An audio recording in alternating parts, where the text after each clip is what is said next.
오늘 제목은 환경과 하나님의 일입니다.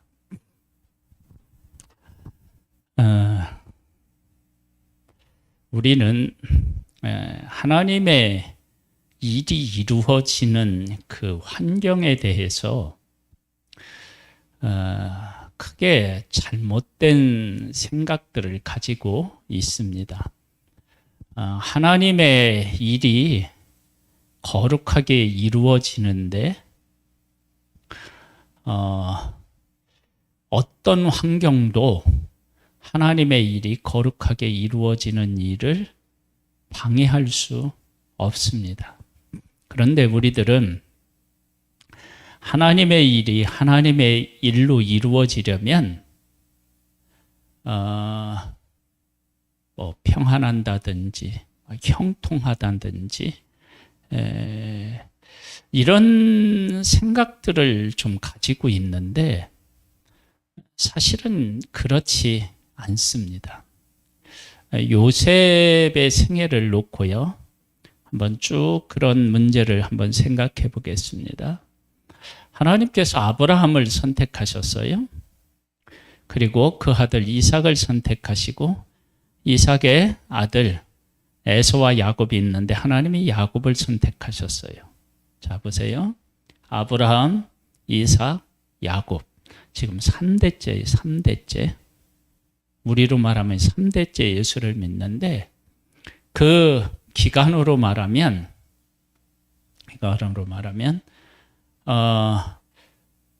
그 아브라함이 그 75세 때 부름하셔서 100세에 낳으니까 100세. 그러니까 25년. 아브라함 25년. 그 다음에 이삭이 이제 100세에 나왔으니까, 그쵸? 그래서 아브라함과 이삭까지 합하면 얼마나 되느냐? 그럼 한 200년 가까이 돼요. 거기다 지금 야곱까지 합하면 이게 지금 이 연수로 말하더라도 이게 엄청나요. 그 시간으로 말하도록 이렇게 세월로 말해도 그렇게 하나님과 동행하는 그런 가문이라면 이 가문은 하나님의 거룩한 뜻을 좀 이해하고 이렇게 순종하고 그 다음에 그 가족들 가운데서도 서로 화해하고 위하고 뭐 이런 일들이 일어나야 되잖아요. 그런데 그러한 모습보다는 그와 반대된 모습들을 더 많이 보여줘요. 그래서 요셉의 관점으로 보면 요셉에게는 엄마가 몇 명이에요? 엄마가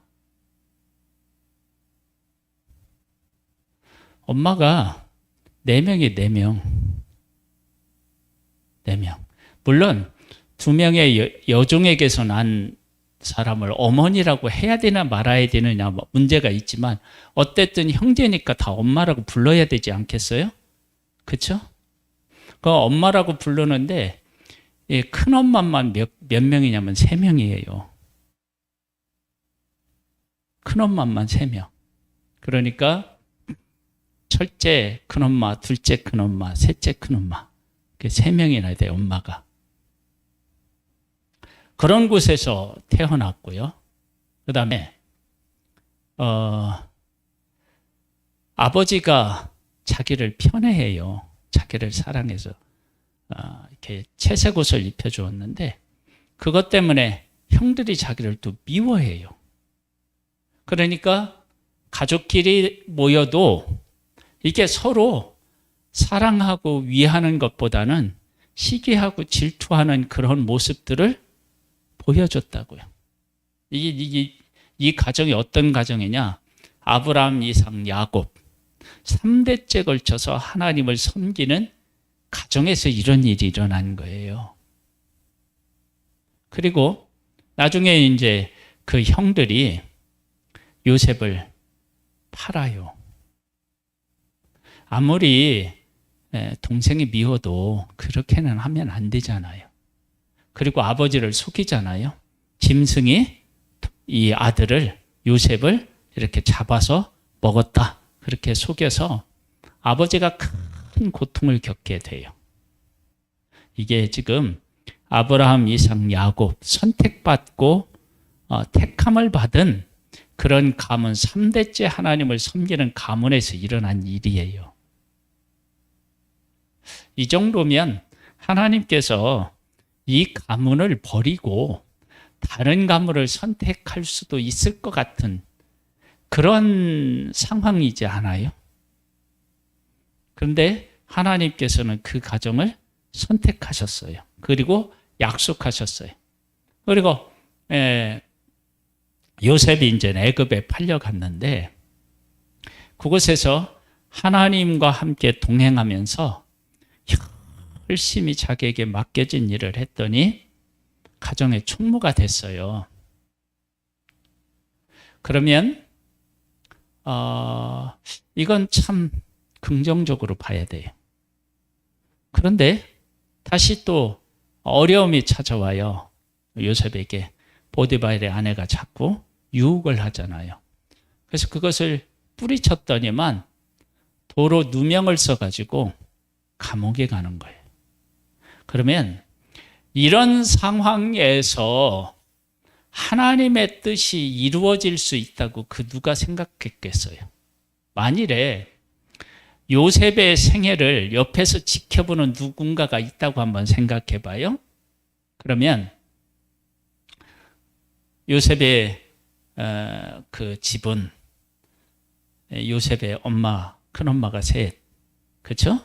셋이고, 그리고 형들이 요셉을 팔아서 총리가 됐어요. 아니, 애굽에서 종이 됐어요. 그리고 또 하다 보니까 누명을 쓰고 또 어디로 갔느냐면 감옥에 갔어요. 그러면 요셉을 이렇게 지켜보고 있는 어떤 사람이 이 모든 과정을 안다 그러면 요셉이 하나님과 동행하는 사람, 하나님께서 꿈을 주신 사람, 이렇게 보기가 어렵잖아요. 그리고 이런 상황에서 하나님의 뜻이 이루어질 것이라는 기대를 하기가 어렵잖아요. 그런데 이런 환경이 나중에 우리가 지금 이제 이 모든 그 결론과 과정과 결론들을 우리는 익히 알고 있어서 뭐 크게 신경을 안 쓸 수도 있지만 사실은 그렇지 않은 거예요. 정말로 하나님의 뜻이 이런 과정에서 이루어질까라고 하는 의문이 정말로 생긴다고요. 그래서 지금 이 40장은 감옥에 갇혔을 때 있었던 일이에요. 한번 보겠습니다. 그 후에 애굽 왕의 술 맡은 자와 떡 굽는 자가 그들의 주인 애굽 왕에게 범죄한지라. 바로가 그 두 관원장 곧 술 맡은 관원장과 떡 굽는 관원장에게 노하여 그들을 친위대장의 집 안에 있는 옥에 가두니 곧 요셉이 갇힌 곳이라. 친위대장이 요셉에게 그들을 수종들게 하매 요셉이 그들을 섬겼더라. 그들이 갇힌 지 여러 날이라. 옥에 갇힌 애굽 왕의 술 맡은 자와 떡 굽는 자 두 사람이 하룻밤에 꿈을 꾸니 각기 그 내용이 다르더라. 아침에 요셉이 들어가 보니 그들에게 근심의 빛이 있는지라. 요셉이 그 주인의 집에 자기와 함께 갇힌 바로의 신하들에게 묻되 어찌하여 오늘 당신들의 얼굴에 근심의 빛이 있나이까?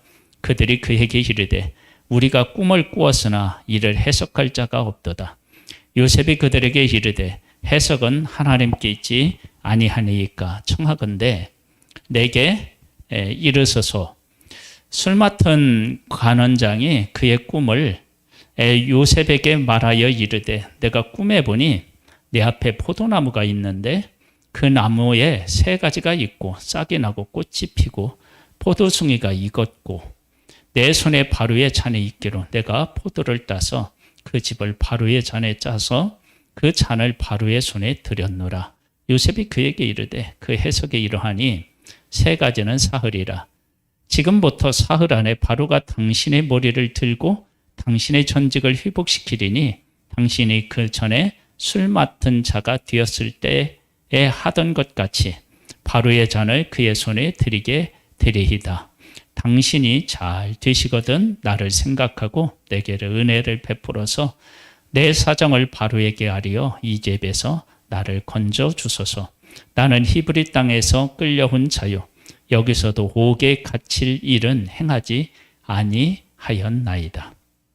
떡 굽는 간원장이 그 해석이 좋은 것을 보고 요셉에게 이르되 나도 꿈에 보니 흰 떡 세 광주리가 내 머리에 있고 맨 윗 광주리에 바로를 위하여 만든 각종 구운 음식이 있는데 새들이 내 머리의 광주리에서 그것을 먹더라.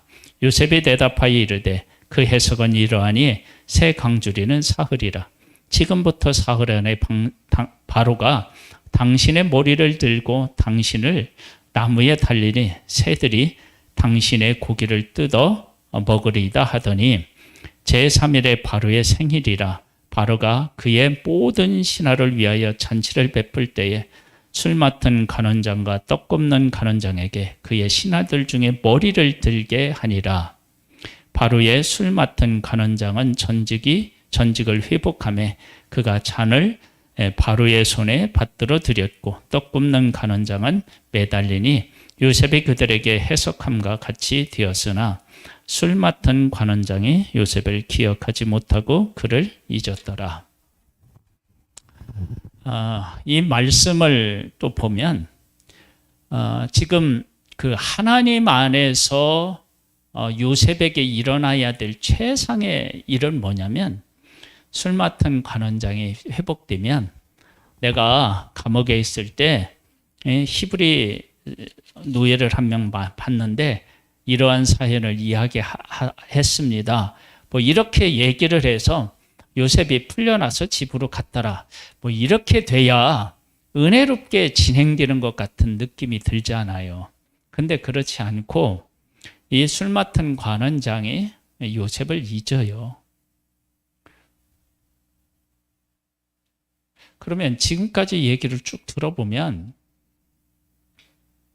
하나님의 거룩한 일이 도대체 어떻게 이루어지고 하나님의 일이 지금 도대체 여기에서 어떻게 우리가 찾아낼 수 있느냐는 거예요. 요셉에게 집중하는데 요셉은 자꾸 더 어려운 쪽으로 막 가고 있잖아요. 이러한 모습들을 보면서 우리들이 살아가는 삶의 현장을 한번 점검해 보는 거예요. 우리들은 우리들의 삶이 자꾸 꼬이고 힘들면 이건 하나님의 뜻은 고사하고 하나님의 그 어떤 영광을 가리는 것이 아니냐, 뭐 이런 생각을 우리가 할 수 있잖아요. 그런데 요셉의 이와 같은 일들은 나중에 보면 하나님의 놀라운 반전 드라마가 있잖아요. 이거 이렇게 있다가 2년 후에 바로가 꿈을 꾸고 그 꿈을 요셉이 해석해요. 그래서 요셉의 총리가 돼요. 그런데 중요한 건 뭐냐면 요셉이 애굽의 총리가 되는 것이 요셉을 애굽으로 보낸 하나님의 목적이 아니었어요. 그로 인해서 많은 사람의 생명을 흉년 때 구원해내요. 근데 사실은 그렇게 구원해내는 것도 요셉을 애굽에 보낸 것의 진짜 목적은 아니었어요. 그걸 언제 하느냐? 400년이 지난 후에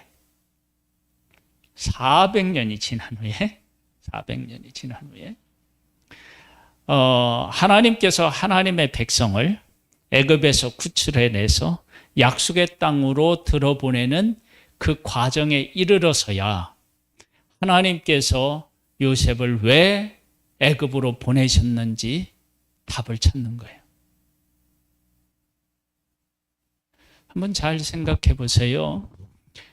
우리들은 하나님의 일을 하고 싶은 마음, 하나님의 뜻을 이루고 싶은 마음, 그리고 우리의 삶이 사람들 보기에 좀 이렇게 내놓을 것이 있고 사람들이 부러워하는 어떠한 그런 환경들이 우리들 가운데 있을 때 그 일들을 통해서 하나님 앞에 막 영광 돌리고 하나님의 뜻도 이루어질 것이라고 생각을 하는데 성경에 있는 인물들을 가만히 보면 꼭 그렇지만은 않다라고 하는 사실을 알 수 있어요. 그래서 우리들이 지금 이렇게 있는 그 환경을 가지고 사람들이 막 공격할 수 있거든요. 근데 그렇게 공격할 때 그 공격 때문에 하나님을 섬기고 하나님을 따라 말씀대로 따라 살아가는 것을 포기하는 것만큼 어리석은 일이 없어요. 그리고 그것 때문에 절망하고 좌절하는 것만큼 어리석은 일이 없어요. 왜냐하면 하나님은 어떤 하나님이냐? 창조주 하나님이에요. 창조주 하나님은 환경의 지배를 안 받아요. 그래서 창세기 1장에 2절 이렇게 보면은 그 태초에 하나님이 천지를 창조하시니라 땅에 혼돈하고 공허하며 흑암이 깊음 위에 있고, 그런 환경인데 하나님의 신이 수면 위에서 이렇게 운행하셔요. 그리고 빛이 있으라 했더니 빛이 있었다고요. 그러니까 그 환경은 하나님이 하시는 일에 아무런 방해도 줄 수가 없다는 것을 우리가 알 수 있다고요. 그러니까 요셉이 형들의 미움을 받아서 노예로 팔리는 것이 하나님의 뜻을 이루어가는 데 있어서 어떠한 방해도 받지 못하는 거예요. 방해가 되지 않는 거고, 그 다음에 거기서 노예 생활을 해서 감옥에 또 누명을 쓰고 갇혔다 할지라도 감옥에 갇히는 일이 하나님의 거룩하고 온전하시고 크신 뜻을 이루는 데 있어서 방해가 되지 못하는 거예요. 근데 우리들은 생각하기를 하나님의 일은 우리들로 얘기하면 자식들이 말 잘 듣고 뭐 좋은데 막 들어가고 가정생활 잘하고 막 이렇게만 되면 하나님의 뜻이 이루어지고 막 이럴 것이라고 생각하는데, 그것도 참 감사하지만 저 집은 왜 이렇게 어려움을 겪나 라고 생각하는 그 상황에서도 하나님은 얼마든지 하나님의 뜻을 이루어 가실 수 있는 거예요. 우리는 지금 창세기의 말씀도 알고 출애굽기의 말씀도 알고 그리고 레위기, 민수기, 신명기 말씀도 우리는 다 알고 있고요. 그리고 그 이후에 약속의 땅에 들어가서 여호수아 그리고 사사기, 그렇죠? 그 다음에 사무엘, 상하 막 이런 역대상하, 그리고 에스라, 느헤미야, 에스더 이런 모든 상황들을 우리가 알고 있지만 우리가 이런 사실을 모르는 상태에서 요셉의 현실에만 우리 현실을 놓고 보면 요셉을 통해서 하나님께서 주신 꿈이 이루어질 것이라는 생각을 할 수가 없다고요. 그런데 하나님께서는 요셉에게 꿈을 주시고 그 꿈을 하나님께서 성취해 가시는데 요셉에게 준 꿈보다 훨씬 더 크고 엄청난 것을 그의 상해 속에서 어떻게 해요? 이루어내신다고요.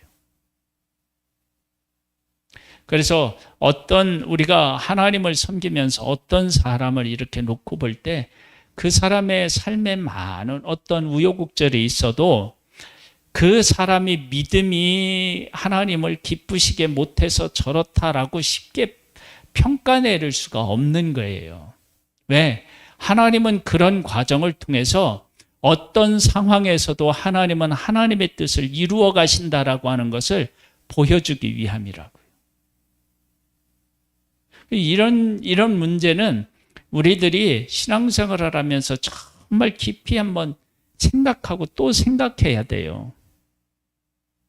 그래서 내 환경의 어려움 가운데 이렇게 놓이게 되고 사람의 나를 배반하고 그리고 열심히 하나님의 뜻을 따랐더니 더 어려움 가운데 있고 이런 일을 겪는다 할지라도 제일 중요한 게 뭐냐?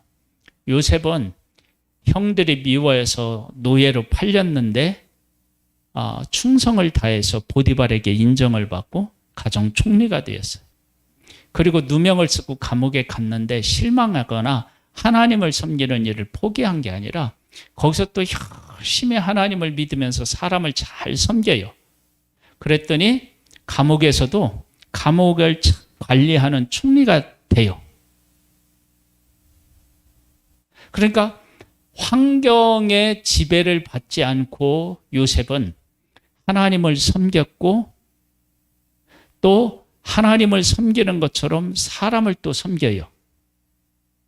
그리고 그렇게 일관성 있게 신앙을 가지고 하나님을 잘 공경하고 섬겼더니 어느 날 애굽의 총리가 되어서 애굽을 다스리고 그리고 수많은 사람들의 생명을 살리는 그런 귀한 존재로 세워지는 모습을 보게 돼요. 우리는 하나님을 섬기다 어떤 일들이 내게 생기면 하나님을 어떻게 해요? 원망하고 이래 가지고 내가 하나님을 섬기면 뭐 하냐 이런 생각을 하는데 그것이 환경보다 더 위험한 거예요. 그러니까 환경은 아무것도 아닌 거예요. 하나님을 신실하게 섬기면 이 환경은 하나님께서 하나님의 일을 이루어 가시는 데 있어서 아무런 방해가 되지 않는 거예요.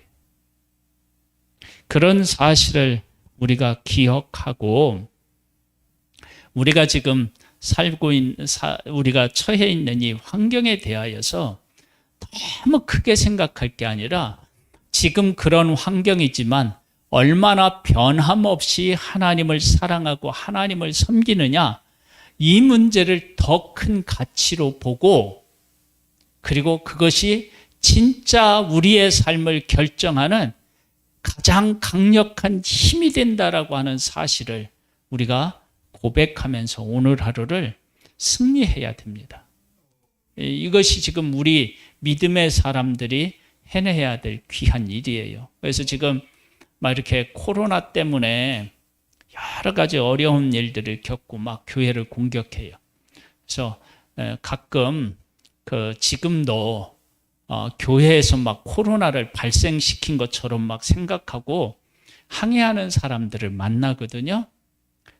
그런데 그렇게 세상은 자기들 나름대로 막 교회를 보고 이야기할 수 있어요. 근데 그것은 아무것도 아니에요. 왜 아무것도 아니냐? 우리가 하나님을 바르게 믿고 섬기면 하나님은 이 환경 속에서도 위대한 하나님의 일을 얼마든지 하실 수 있는 그런 하나님이시기 때문에 그렇습니다. 우리 세상에서 제일 중요한 것은 환경이 아니라 하나님의 사람인 우리가 하나님을 믿고 믿음을 지키는 것입니다. 그러면 그렇게 하면 우리들의 삶을 통해서 하나님은 환경에 그 영향을 받지 않고 위대하고 귀한 하나님의 뜻을 이루어 가실 줄 믿습니다. 그 일에 쓰임받는 우리 모두가 되기를 소망합니다. 할렐루야. 하나님 아버지, 우리의 삶은 하나님의 손안에 있고 하나님은 창조주 하나님으로서 환경이 하나님의 하시는 일을 결코 막을 수가 없습니다. 우리가 그 사실을 기억한다면 환경 때문에 시리하고 좌절에 빠질 것이 아니라 하나님을 향한 믿음을 가지고 우리의 신앙을 지키면 하나님께서는 놀라운 일들을 우리를 통해서 하실 줄 믿습니다. 코로나 때 더욱 하나님을 섬기게 도와주시고 어려움이 있을 때 그 어려움에 넘어지지 아니하고 굳건하게 서서 하나님을 바라보는 믿음으로 승리케 하옵소서. 예수님의 이름으로 기도드립니다. 아멘. 하늘에 계신 우리 아버지여, 이름이 거룩히 여김을 받으시오며 나라에 임하옵시며 뜻이 하늘에서 이룬 것 같이 땅에서도 이루어지리이다. 오늘날 우리에게 일용할 양식을 주옵시고 우리가 우리에게 죄 지은 자를 사하여 준 것 같이 우리 죄를 사하여 주옵시고 우리를 시험에 들게 하지 마옵시고 다만 악에서 구하옵소서. 대개의 나라와 권세와 영광이 아버지께 영원히 있사옵나이다.